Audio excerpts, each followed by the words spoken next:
मैं अनुराग। आज मैं बात करने जा रहा हूँ जब भारत से अंग्रेज गए और रियासतों का एकीकरण किया गया। जब भारत से अंग्रेज गए तो वे रियासतों के रूप में बिखरे हुए क्षेत्र के 550 से भी अधिक छोटे हिस्से पीछे छोड़ गए और भारत 18वीं शताब्दी में पुनः वापस आ गया। 1946 से 47 के समय नेहरू अखिल भारतीय राज्य के प्रतिनिधि सम्मेलन के अध्यक्ष थे। नेहरू की भारतीय रियासतों एवं राजवंशी शासकों की सामंती निरंकुशता के प्रति घोर असहमति थी। परिणाम स्वरूप ये राजा नेहरू को नापसंद करते थे। सौभाग्य से रियासतों की समस्या न केवल व्यवहार कुशल पटेल को सौंपी गई बल्कि इस समय राष्ट्रवादी शक्तियां भी प्रभावशाली लग रही थी। 1947 के समय सरदार पटेल ने कई बैठकों की जिसमें राज्यों के प्रमुखों से संविधान सभा में सम्मिलित होने का आग्रह किया गया। फरवरी 1947 की शुरुआत में संविधान सभा में सम्मिलित होने वाला प्रथम प्रमुख राज्य बड़ौदा था। अप्रैल में बीकानेर ने अपने महाराजा और दीवान M.K. पर्रिकर के नेतृत्व में साथी राजा से संविधान सभा में सम्मिलित होने की अपील जारी की। अपील के पश्चात राजस्थान की कई राजपूत रियासत भी संविधान सभा में शामिल हो गई। 27 जून 1947 को भारत सरकार ने पुराने राजनीतिक विभाग की जगह नए राज्य विभाग की स्थापना की। सरदार पटेल को मंत्री तथा V.P. मेनन को सचिव बनाया गया। जुलाई में भारतीय राष्ट्रीय कांग्रेस के त्रिमूर्ति कहे जाने वाले गांधी, नेहरू और पटेल ने वायसराय से मुलाकात की और यह सुनिश्चित करने के लिए कहा कि अंग्रेज राज्यों की उनकी स्वतंत्रता की घोषणा के लिए प्रोत्साहित करके विभाजन का वातावरण पीछे न छोड़े। इसके पश्चात एक ऐसे कदम में जिसे भारत के लिए माउंटबेटन का सबसे बड़ा योगदान माना जाता है, वायसराय ने राजाओं से अपने निकटतम डोमिनियन के साथ संबंध स्थापित करने का आग्रह किया। 15 अगस्त 1947 तक सभी राज्यों ने अधिनियम पत्र इंस्ट्रूमेंट ऑफ एक्सेशन पर हस्ताक्षर कर दिया। फिर भी 3 राज्य त्रावणकोर, भोपाल, जोधपुर ने स्वतंत्रता के पहले परेशानी की और 3 जूनागढ़, हैदराबाद और जम्मू कश्मीर स्वतंत्रता के बाद परेशानी की। त्रावणकोर ब्रिटिश भारत की सबसे समृद्ध रियासतों में त्रावणकोर एक था। राज्य की रणनीतिक रूप से भारतीय प्रायद्वीप के सबसे दक्षिणी छोर में स्थित था।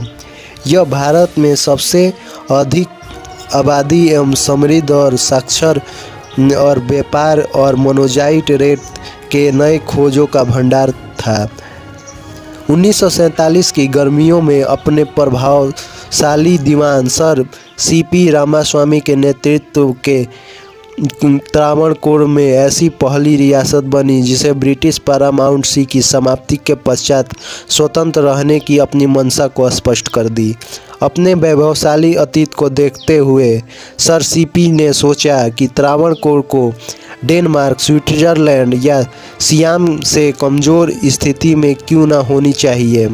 संभवतः शीत युद्ध के दौरान ब्रिटिश ज़रूरतों को पूरा करने की त्रावणकोर की क्षमता पहले से ही मोनाजाइट आपूर्ति के लिए त्रावणकोर के साथ समझौते पर हस्ताक्षर किया था। मैनेजर इंग्लैंड के राजनेता तथा त्रावणकोर रियासत की स्वतंत्रता की महत्वाकांक्षा को उत्तेजित किया, परंतु केरल सोशलिस्ट पार्टी के एक सदस्य द्वारा उन पर किए गए क्रूर जानलेवा प्रहार के पश्चात सर C.P. ने अपना विचार बदल लिया और महाराजा को भारतीय संघ में प्रवेश करने की सलाह दी। भोपाल के बहुसंख्यक हिंदू आबादी और एक मुस्लिम शासक के संयोजन के साथ भोपाल भी अधिमिलन प्रश्न पर धूलमुल हो रहा था। भारतीय राष्ट्रीय कांग्रेस के विरोध और जिन्ना के करीबी नवाब ने 1944 के चैम्बर ऑफ प्रिंसेस के चांसलर के रूप में कार्य किया था और वे माउंटबेटन के पुराने पोलो खोलने वाले दस्तावेज थे। जुलाई 1947 में उन्होंने वायसराय को एक पत्र लिखा। उन्होंने उन्हें पहले अंग्रेज पर विश्वासघात का आरोप लगाया और फिर चेतावनी जारी की कि मैं आपको सीधे कहता हूं कि यदि आप यह महामहिम सरकार रियासतों का समर्थन नहीं करेंगे और उन्हें भारतीय राजनीति नक्शे से गायब होने से नहीं रोकेंगे तो बहुत जल्द ही भारत पर कम्युनिस्ट का वर्चस्व हो जाएगा। यह माउंटबेटन को थोड़ा आश्वस्त करना पड़ा। तब तक जाकर नवाब को आखिरी में अधिमिलन पत्र पर हस्ताक्षर करना पड़ा। जोधपुर एक हिंदू शासक द्वारा शासित एक हिंदू बहुसंख्यक राज्य होने के बावजूद जोधपुर लगभग पाकिस्तान में चला गया था। चूँकि जिन्ना द्वारा पूर्वाधिकार पत्र प्रस्तावित किया गया था, किंतु अंतिम समय में सरदार पटेल से मिलने के बाद जोधपुर महाराजा हरवंश सिंह के भारत संघ में सम्मिलित होने के लिए सहमत हो गए। जूनागढ़ भोपाल की तरह जूनागढ़ में मुस्लिम नवाब था जो एक बहुसंख्यक हिंदू 82% हिंदू आबादी पर शासन कर रहा था। यद्यपि यह भारत के 3 तरफ से घिरा था, परंतु चौथे छोर पर एक लंबी तटरेखा थी। इसका एक मुख्य बंदरगाह वेरावल पाकिस्तान के कराची शहर के बहुत नज़दीक था। जूनागढ़ में सोमनाथ और गिरनार के हिंदू और जैन तीर्थस्थल थे।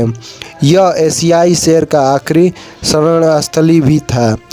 14 अगस्त को इसी दीवान सर शाहनवाज भुट्टो के प्रभाव में जूनागढ़ ने पाकिस्तान के विलय की घोषणा कर दी। कुछ हफ्तों के अनुरोध के पश्चात जिन्ना ने 13 सितंबर 1947 को विलय स्वीकार किया। यह विलय टू नेशन थ्योरी पर प्रश्न था और भौगोलिक रूप से भी सही नहीं था। इसके पश्चात महात्मा गांधी के भतीजे सलाम दास गांधी ने बम्बई में जूनागढ़ के कार्यकारी सरकार या आरजी हुकूमत की स्थापना की, जिसने शीघ्र ही जूनागढ़ में एक जन आंदोलन चलाने की महत्वपूर्ण भूमिका निभाई। घबराहट में नवाब कराची भाग गया और भारत से बात करने की दीवानी छोड़ दी। भले ही जूनागढ़ का भारत के साथ औपचारिक रूप से विलय 9 नवंबर 1947 को हुआ, फिर भी 20 फरवरी 1948 को भारत सरकार ने वैधता स्थापित करने के लिए जनमत संग्रह का आयोजन किया और भारत के पक्ष में 91% मत प्रस्तावित हुआ। हैदराबाद दक्कन के पठार के केंद्र में 3 भूभाषिक क्षेत्रों से सम्मिलित करते हुए एक अवेष्टित परंतु विशाल राज्य था, जिसका शासक मुसलमान था परंतु प्रजा 85% हिंदू थी। रियासत में पुलिस सेना की सहमति से समस्त प्रशासनिक शक्ति पर मुसलमान हावी थे और बहुसंख्यक हिंदू जनता किसान, मजदूर और कारीगर के रूप में कार्य करते थे। निजाम मीर उस्मान अली खान आसफ जा 7 विश्व के सबसे अमीर व्यक्ति थे और शायद सबसे ज़्यादा लोभी भी थे।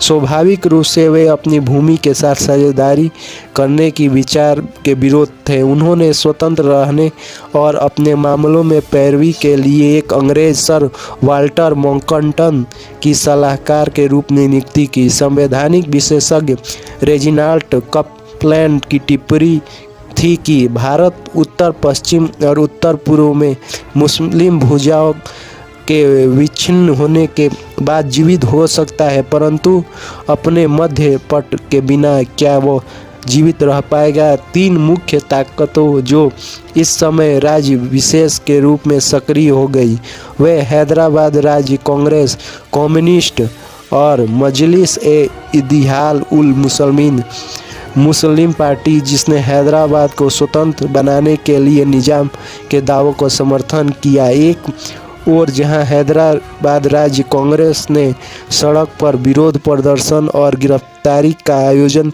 किया, कम्युनिस्ट ने भूमिहीन बंधुओं, मजदूर और निजाम के शासन के विरुद्ध तेलंगाना में किसान विद्रोह का नेतृत्व किया। वहीं दूसरी ओर इत्तेहाद उल मुस्लिमीन मुस्लिम कट्टरपंथी कासिम रिजवी के नेतृत्व में रजाकार द्वारा समर्थित कर एक अर्धसैनिक बल के रूप में उभरा। निजाम और इत्तेहाद उल मुस्लिमीन को ब्रिटेन की कंजर्वेटिव पार्टी और पाकिस्तान का समर्थन प्राप्त था। एक और चर्चिल की घोषणा की थी कि ब्रिटेन का व्यक्तिगत दायित्व था कि हैदराबाद के स्वतंत्रता हेतु दावे का समर्थन करे। दूसरी ओर जिन्ना ने माउंटबेटन से कहा कि अगर भारतीय राष्ट्रीय कांग्रेस ने हैदराबाद को बलपूर्वक भारतीय संघ में विलीन करने की कोई प्रयत्न किया तो भारत के सभी 10 करोड़ मुसलमान भारत के इस पुराने मुस्लिम राजवंशों की रक्षा करने के लिए एक हो जाएंगे। फिर भी जन विद्रोह को देखते हुए निजाम हस्ताक्षर करने के लिए सहमत हो गया। नवंबर 1947 में स्टैंड स्टिल समझौता हुआ, जिसके तहत हैदराबाद और ब्रिटिश भारत की सरकार के मध्य जो संबंध थे उन्हें स्वतंत्र भारत की सरकार के साथ जारी रखना था। इसमें दोनों पक्ष समय मिला और उन्होंने एक दूसरे के क्षेत्र के प्रतिनिधियों को भी नियुक्ति किया। 1948 में पहली छमाही के तनाव बढ़ता गया और पाकिस्तान एवं पूर्वी यूरोप से हैदराबाद में हथियार के आवश्यक आरोप लगे। मध्य प्रांत में मुसलमान ने हैदराबाद में घुसने का प्रारंभ कर दिया और उन पर हैदराबाद के मुस्लिमों को बहुल राज्य बनाने की मंशा से हिंदुओं को खदेड़ने का आरोप लगा। 21 जून 1948 को लॉर्ड माउंटबेटन ने गवर्नर जनरल के पद से इस्तीफा दे दिया, जिससे पटेल के लिए कड़ी कार्रवाई करना आसान हो गया। 13 दिसंबर को भारतीय सेना को ऑपरेशन पोलो के तहत हैदराबाद में इस आधार पर भेजा गया था कि वहां की कानून व्यवस्था स्थिति दक्षिण भारत की शांति के लिए संकट थी। सैनिक ने 4 दिनों में भी कम समय में राज्य के पर पूर्ण नियंत्रण कर लिया। दिलचस्पी की बात थी कि भारतीय कार्यवाही जिन्ना की मृत्यु के 2 दिन पश्चात 11 सितंबर 1948 को हुई थी। तत्पश्चात निजाम को भारतीय प्रांत हैदराबाद का राज्य प्रमुख गवर्नर बनाया गया। भारतीय सेना के कर्नल JN चौधरी को मुक्तिदाता के रूप में सम्मानित किया गया। उक्त बाधाओं को देखते हुए भारतीय संघ के साथ कई रियासतों का एकीकरण एक अद्भुत उपलब्धि थी। भारतीय राज्यों की स्थिति इतिहास में ज्ञात होता है कि देश के साथ समानांतर या अनुरूप नहीं था।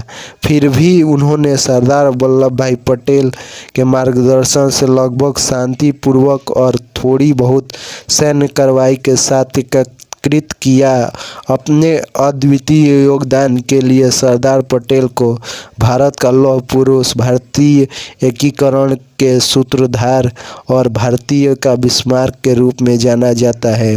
91 में मरणोपरांत भारत रत्न से सम्मानित किया गया। 2014 में उनके जन्मदिन 31 अक्टूबर को हर वर्ष राष्ट्रीय एकता दिवस के रूप में मनाया गया।